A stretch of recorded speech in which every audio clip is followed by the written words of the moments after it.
Sa gabi pong ito ay nais ko pong mangusap ng paksa ng mensahe ng Panginoon according po sa atin pong text sa Hebrews chapter 12 verses 1 up to 2. Ang tema po is Run the Race. Takbuhin ang karera ng pananampalataya.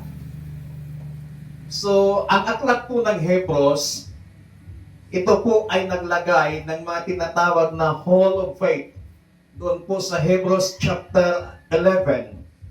At ang sumulat po ng Hebro, tayo po ay hinihikayat na magpatuloy sa ating paglilingkod sa Panginoon. Magpatuloy doon sa paglalakbay ng ating pananampalataya. Sapagkat ang ating pong buhay ay naihalin tulad sa isang kasali sa takbuhan. Ang tinatakbo po natin, it is long or short. Marahil yung buhay po natin dito sa ibabaw ng lupa ay maiksi, mahaba. Katulad ng mga atleta, may mga tumatakbo ng 50-meter dash, may tumatakbo ng 100-meter dash, at mayroong tumatakbo ng 150 o 250-meter dash. At ang kagandahan lang doon sa takbuhan na yan, makikita nila kung malapit na sila sa finish line. Tayo po, bilang isang mananampalataya, hindi po natin nakikita yung finish line, although na alam natin malapit nang dumating ang Panginoon, pero hindi pa po natin alam kung ilang metro pa, ilang milya pa, kung gaano kalapit ang pagdating ng Panginoon. Hindi po natin alam kung hanggang kailan pa yung buhay na ipinahiram niya po sa atin. But dito po, we are surrounded by the testimony of faithful believers na kung saan nagpapakita at nagpapatunay na anuman ang sitwasyon ng ating buhay, yung kanilang nasimulan na paglalakbay ng kanilang pananampalataya, kanila pong ipinagpatuloy. And we as Christian, we must run the Christian race successfully. Kailangan yung nasimulan po natin na takbuhan, yung paglalakbay ng ating pananampalataya, ay gawin po natin, tapusin po natin ng maayos at matagumpay. Ang tanong is, how can we run the Christian race successfully? Papaano natin takbuhin o papaano tayo maglakbay sa ating pananampalataya na matagumpay? Mula po sa ating teksto, there are 3 principles for running the race of faith. 3 prinsipyo na itinuturo ng Biblia kung papaano natin mapagtagumpayan yung paglalakbay ng ating pananampalataya. Sa verse 1a, ang sabi po dito, let us lay aside every weight and the sin which so easily ensnares us. We must run with preparation. Kailangan tumakbo tayo ng may paghahanda. Ang isang atleta, anumang klaseng atleta, bago ito sasabak sa laban, meron pong paghahanda, meron pong preparation, meron pong pagsasanay na ginagawa. Ano yung mga pagsasanay na yon? Remove every weight. Yung tinatanggal yung anumang nakakasagabal. Tandaan po natin that not everything that hinder us is sinful. Hindi lahat ng nakakasagabal sa atin ay kasalanan. Good things can become distractions if they keep us from God's purpose. Maging yung mga mabubuting bagay, mabubuting layunin, ay nagiging distraction sa paglalakbay natin, sa paglilingkod natin sa Panginoon, kung ito ang naglalayo sa atin sa layunin ng ating Panginoon. Ano-ano mga yon na mabubuting bagay that can distract us? Busyness. Yung pagiging busy natin sa lahat ng bagay. Mas marami tayong panahon sa mga pinagkakabalahan natin sa buhay kaysa sa mga bagay na pinagkakabalahan po natin para po sa ikalulugod, ikapupuri ng ating Panginoon. Pangalawa, yung unhealthy priorities. Ang dami nating ginagawa na hindi natin alam kung ano yung mga prioridad talaga natin sa buhay. Yung baga para kang walang direksyon. Kung ano yung naisip mong gawin, yun. So dapat tayo po bilang isang mananampalataya, may direksyon yung ating pananampalataya. Dapat yung priority natin ay healthy priorities na kung saan ito po ay nakalulugod sa ating Panginoon. Kapag unhealthy po yung mga priorities po natin sa buhay, magiging sagabal po ito, nakakadistract po ito sa ating paglalakbay, sa ating pananampalataya sa Panginoon. Ano-ano pa? Yung tinatawag nating comfort. Ayaw nating umalis sa comfort zone natin. Dito na tayo. Ito na ako. Ba't pa ako alis sa comfort zone na to? Ang tagal kong naghirap.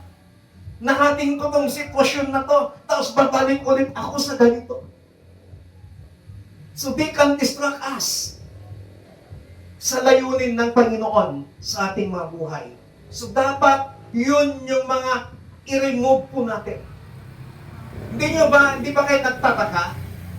Bakit ang laging sinusuot ng anumang atleta, mapa-basketball, mapa-boxing, mapa-marathon, kahit ano pa man, ang kanilang sinusuot, jersey, t-shirt.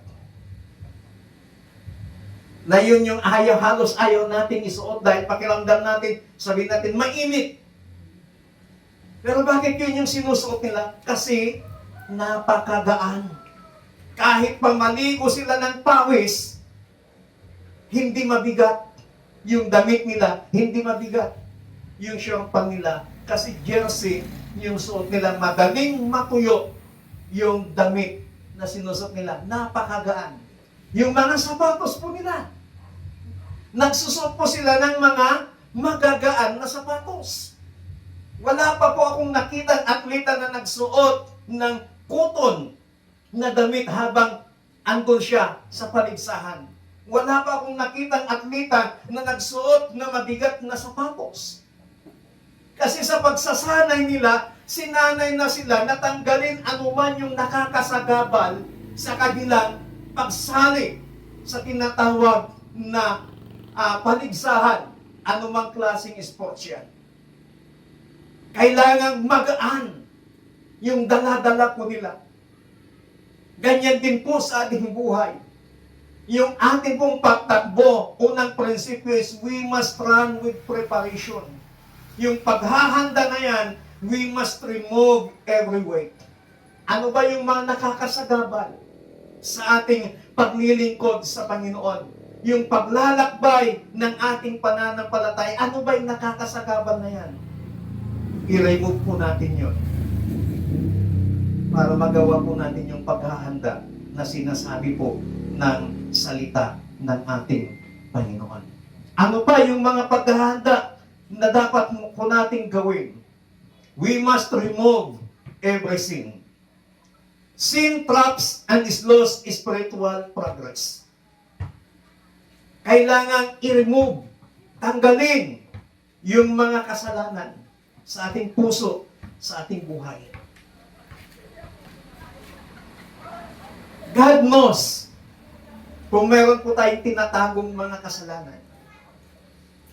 Maaari nating pagtaguan ng kapwa natin mananampalataya.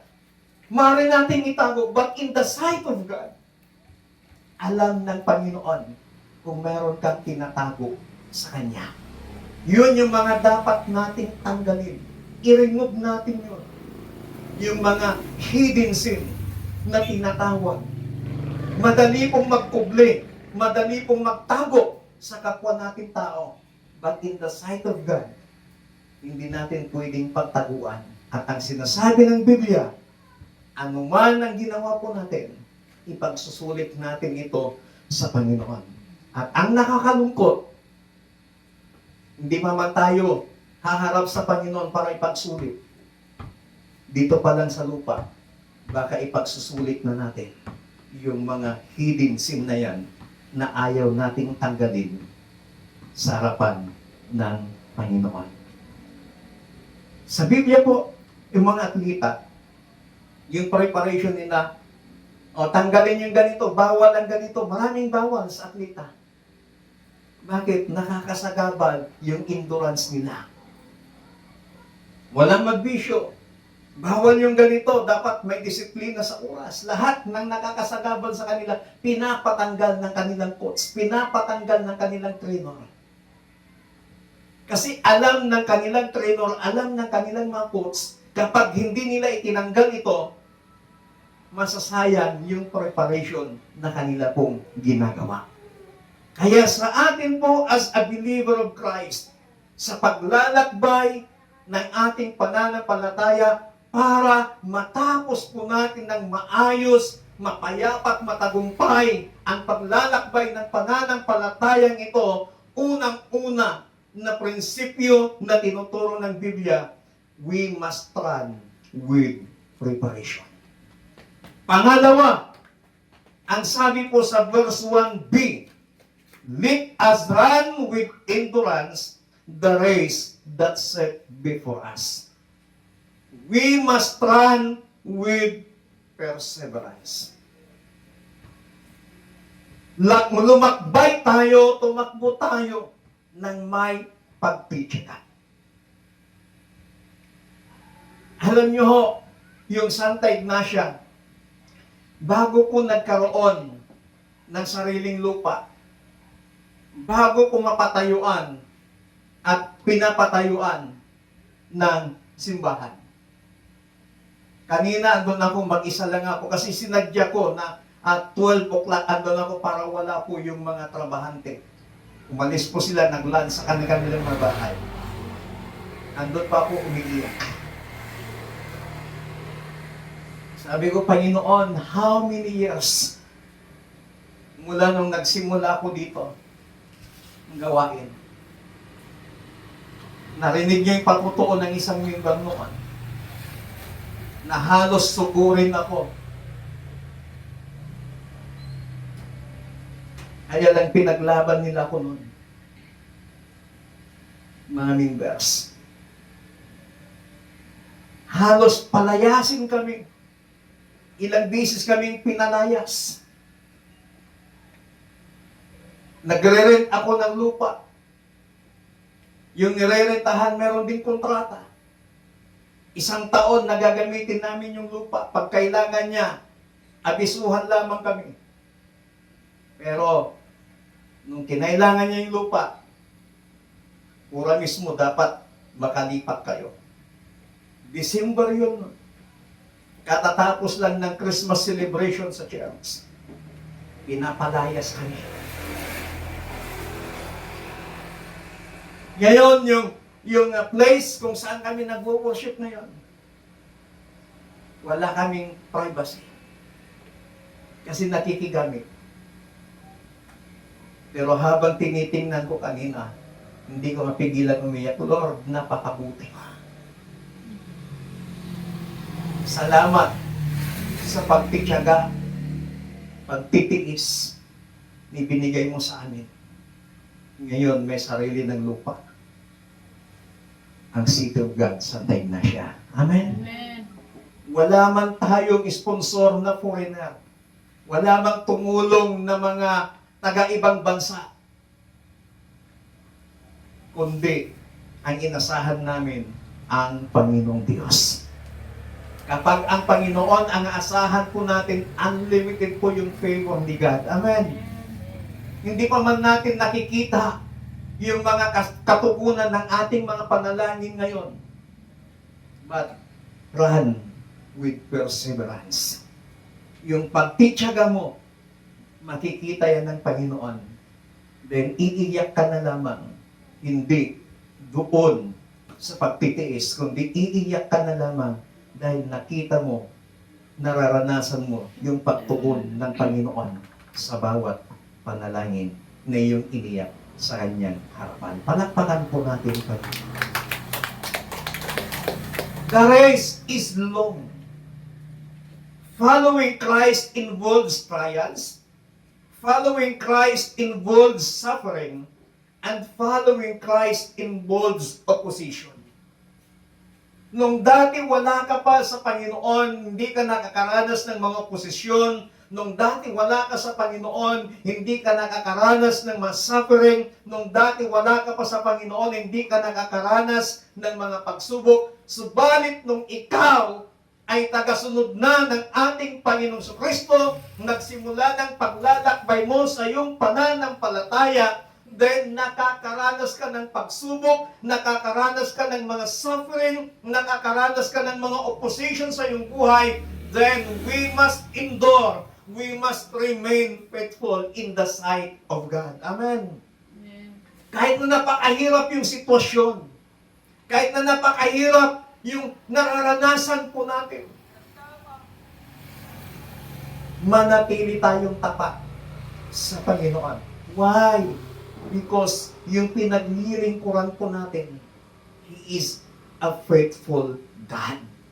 Napakatapat ang Panginoon. The race is personal. God has given each believer a unique cause. Kaya hindi pwede yung sasabihin ng ibang tao, yung mga pilosopo na kakapit na lang ako sa paa mo. Iramraman na tulatan, takarkararag mo. Nakailatan di mapandi, at daydayawan ti aputa.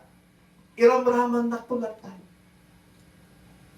But yung paglalakbay ng ating pananampalataya is personal sa harapan ng Panginoon. So dahil personal, don't compare your journey with someone else. Amen. Huwag nating ikumpara yung paglalakbay ng ating pananampalataya sa iba. Maraming mabilis kang lumago. Yung iba, mabagal lumago. Huwag mong ikumpara ang iyong sarili sa ibang mananampalataya. Don't compare the church to other church. Because the race, yung pagtakbo ng ating pananampalataya sa Panginoon ay binigyan niya tayo ng unique na paglalakbay. Personal na karanasan sa Panginoon. So we must keep moving forward even when you cannot see the finish line. Kahit hindi pa natin nakikita yung dulo ng finish line, magpatuloy pa rin tayong maglingkod sa Panginoon. We must run with perseverance. Lagi kong prinsipyo na sinasabi sa Ilocano, honestly, barbarengly, makaasawa di. Honestly, barbarengly. Ano mang sitwasyon na nararanasan po natin, agan-anos taylaan. Amen? Agan-anos ka, iti panagserbing kini Apo. Agan-anos ka, iti panagdaydaya mo kini Apo Diyos. Nung makita ti Apo, dayta anos mo. Makita ti Apo, dayta na kinamatalit mo. Kinkwa na, despite sa mga sufferings, despite sa mga trials, despite sa mga opposition na nararanasan mo, God will reward you. Amen. Palakpakan natin ang Panginoon. Pangatlo at ang panghuli na prinsipyo. Sa verse 2, looking unto Jesus, the author and finisher of our faith. We must run with your eyes on Jesus. Dapat yung ating paningin nakapokus sa ating Panginoong Hesukristo. Huwag nating i-focus, huwag nating itingin yung pananampalataya natin sa tao.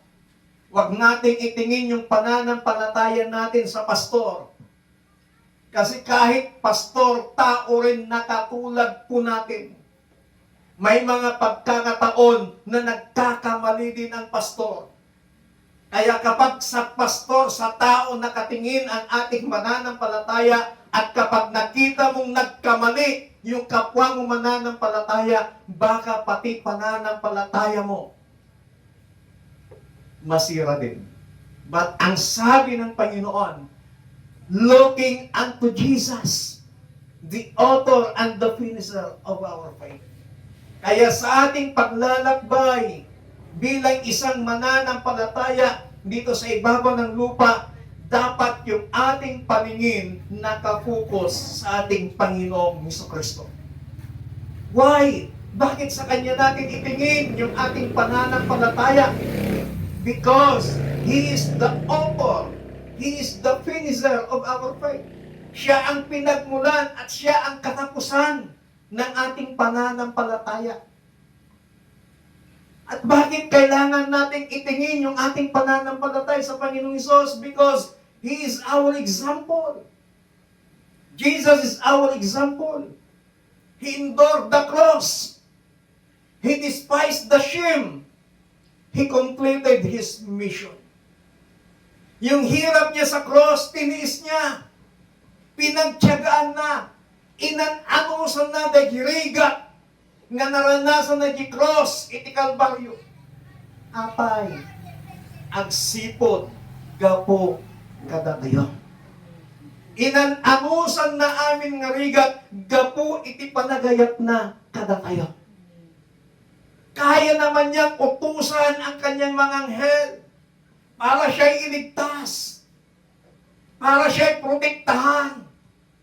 Kaya naman niyang gawin yun, pero hindi niya ginawa. Bagamat siya'y Diyos, hindi niya ginamit yung kanyang pagiging Diyos na naig yung kanyang pagiging nagkatawang tao. Kasi gusto niya na ipakita sa atin, dahil sa pagmamahal niya sa atin, kaya niyang tiniis ang lahat. Grabing pagmamahal yun ng ating Panginoon. Tiniis niya ang lahat ng hirap. Tiniis niya ang lahat ng pamamahiya sa Kanya. Tiniis niya ang lahat ng pambubuli na ginawa ng mga tao sa Kanya. Dahil mahal niya ang mga tao. Dahil mahal niya tayo. Ganun po ang ating Panginoon. Kaya, dapat itingin natin sa Kanya dahil Siya ang ating example. Bakit kailangan itingin natin yung ating pananampalataya sa Panginoong Hesus? Because Jesus is our strength. Siya ang ating lakas. Siya ang ating kalakasan. He began our faith. Sinimulan niya ang ating pananampalataya. At hindi lang sa Kanya nagmumula ang ating pananampalataya, He sustained our faith. Binibigay niya yung pangangailangan ng ating pananampalataya. Kapag nanlulupay-pay tayo because of the situation, God sustains our faith. Pinapalakas niya tayo. Ipinapaalala niya yung kanyang mga salita. Ipinapaalala niya yung kanyang mga pangakong binitawan sa atin. Kaya whatever situation, whatever circumstances, whatever hardship na nararanasan po natin, itingin po natin yung ating pananampalataya sa Panginoon. Amen? Jesus is our strength. He began our faith. He sustains our faith. And He complete our faith. Kinukumpleto niya ang ating pananampalataya. Na anuman yung pamamahiya ng tao sa iyo, anuman yung mga sitwasyong nararanasan po natin, anuman yung mga pagkakataon na ginagawa ng kaaway sa atin, Huwag tayong manlupaypay, huwag tayong panghinaan ng loob, always looking unto Jesus, the author and the finisher of our faith. Amen. Gaano man kalaki yung problema, gaano man kalaki yung pagsubok na nararanasan po natin sa ating mga buhay, sa ating mga pamilya, we must always look unto Jesus. Lagi nating itingin yung ating pananampalataya sa ating Panginoong Hesus, sapagkat siya ang nagsusustain at siya ang magkukumpleto ng ating pananampalataya. Bakit lagi nating itingin yung ating pananampalataya sa ating Panginoong Hesus? Because Jesus is our reward. Ang Panginoong Hesus ang ating gantimpala. He is seated at the right hand of God. Nakaupo na siya sa kanang trono ng ating Diyos Ama. Our greatest prize is not heaven alone, but Christ Himself. Hindi lamang ang langit ang ating gantimpala, but maging ang ating Panginoong Hesukristo. Makikita mo ng mukhaan yung Diyos na nagligtas sa atin. Makikita natin ng mukhaan yung Diyos na napako sa krus ng Kalbaryo. Makikita natin ng mukhaan yung Diyos na nagtiis ng lahat ng hirap, nagtiis ng lahat ng pagpapahiya dahil sa pagmamahal niya sa atin. At hindi lamang natin siya makikita, makakasama natin siya habang buhay. He is our reward. Kaya sa gabi pong ito, mga kapatid sa Panginoon, binigyan tayo ng salita ng Panginoon ng mga prinsipyo na dapat po natin gawin upang yung pananampalataya po natin ay magpatuloy. Whatever trials, whatever circumstances, whatever situation, we must run with preparation. We must run with endurance. And we must run with our eyes on Jesus. Tayo pong lahat ay tumayo. We must finish the race faithfully. Tapusin po natin yung paglalakbay ng ating pananampalataya ng may katagumpayan. Hallelujah. Yes, God. Hallelujah. Oh, glorify your name. You are forever in my life. You see me through the sweet storms. Cover me with your hands and lead me in your righteousness, and I look to you, and I wait on you. I sing to you, Lord, a hymn of love for your faithfulness to me. I'm carrying everlasting love.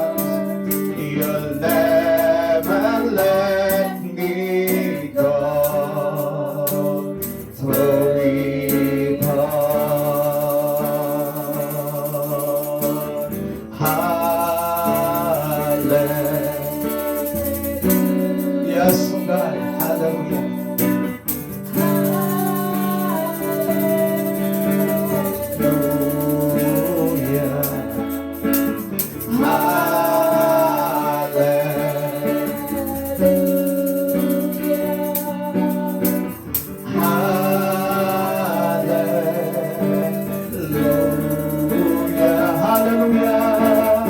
Hallelujah. Oh, hallelujah.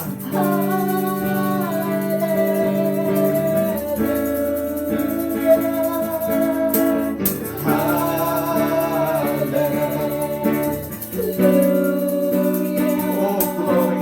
Hallelujah.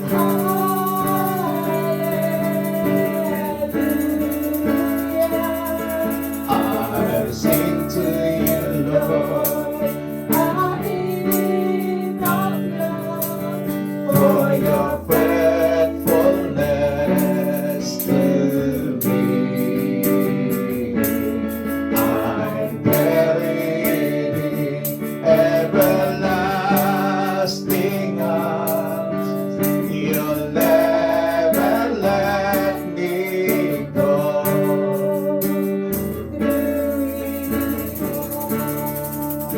Kapatid, sa gabi pong ito, whatever pain, whatever suffering, whatever trials na nararanasan po natin, we must run with preparation.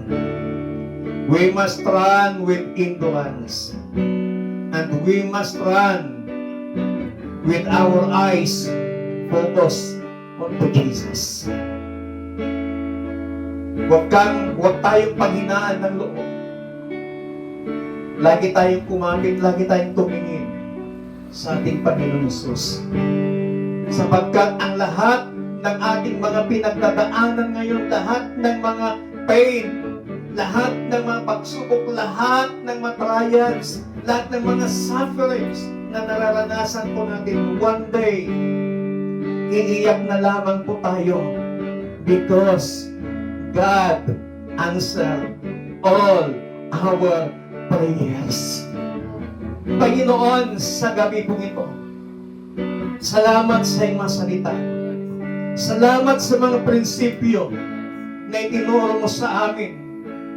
Hindi namin alam kung gaano katagal, kung gaano kahaba yung paglalakbay namin dito sa ibabaw ng lupa.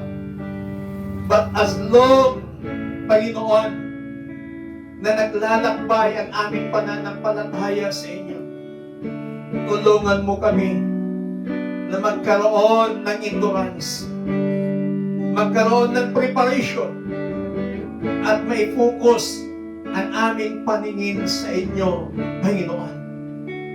Na naman ang aming pinagdadaanan sa buhay.